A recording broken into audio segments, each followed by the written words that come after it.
चलता था भैया जी। ब्रिज 84 कोस में और 4 गांव निज धाम, वृंदावन और मधुपुरी 100 वर्षा नौनंद गाँव। देखो अभी हम मथुरा के यमुना मैया विश्राम घाट पर हैं और जैसे अब हम चल रहे हैं गोकुल की ओर। सामने जैसे देख रहे हैं पूरा हरा भरा जंगल है।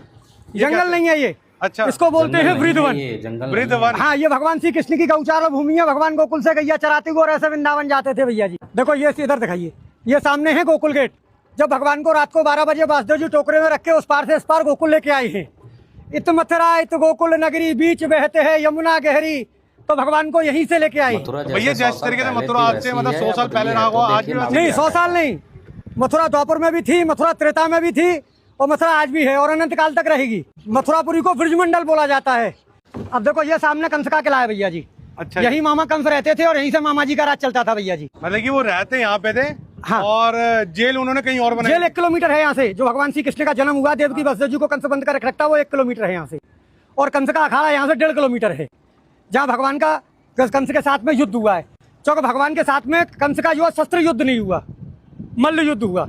भगवान ने ब्रज में 4 चीज तो की नहीं। कभी पैर में पादुका नहीं पहनी भगवान ने। दूसरे नंबर भगवान ने कभी मुकुट धारण नहीं किया। तीसरे नंबर भगवान ने कोई शस्त्र ग्रहण नहीं किया और भगवान ने कभी शरीर पे कपड़े नहीं पहने। भगवान कृष्ण ने? हाँ, भगवान यशोदा मैया ने काली कमरिया दी थी, भगवान उसी गोल के रहते थे। और जैसे पीछे देखना, इनके बारे में बताइए क्या? देखो ये रानी घाट है जहाँ कंस की रानी स्नान करती थी भैया जी। अच्छा, कंस की रानी। उसके बराबर में ये वासुदेव घाट है। ऊपर सामने वासुदेव गेट है। यहीं से भगवान श्री कृष्ण को वासुदेव जी टोकरे में रख के उस पार गोकुल लेके गए हैं। अच्छा, सामने मैंने अब आपको बताया गोकुल गेट जी। ये सामने भैया जी स्वामी घाट है।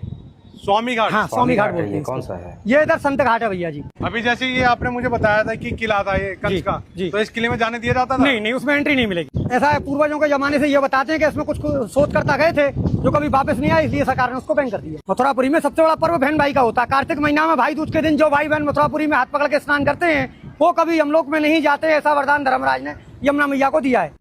अच्छा, हाँ जी। तो सीधा स्वर्ग की प्राप्ति होती है? हाँ जी, बिल्कुल। और जैसे देखने में पुराना काशी जैसा लगता है। हाँ जी। जैसे बनारस भी गया हूँ। हाँ जी। तो मुझे देखने में ऐसा लग रहा है। तो बनारस से कुछ अब देखो ये गुदरिया घाट है भैया जी। ये इधर द्वारकानाथ घाट है। सामने ये द्वारकाधीश की हवेली है।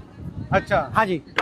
तो जैसे मैं पूछूं कि बनारस के जैसा लगता है, बनारस की कुछ मान्यता है यहाँ पे? नहीं, बनारस की तो जितने भी तीर्थ हैं 4 महीने सब ब्रज में निवास करते हैं भैया जी। सावन भादों क्वार कार्तिक।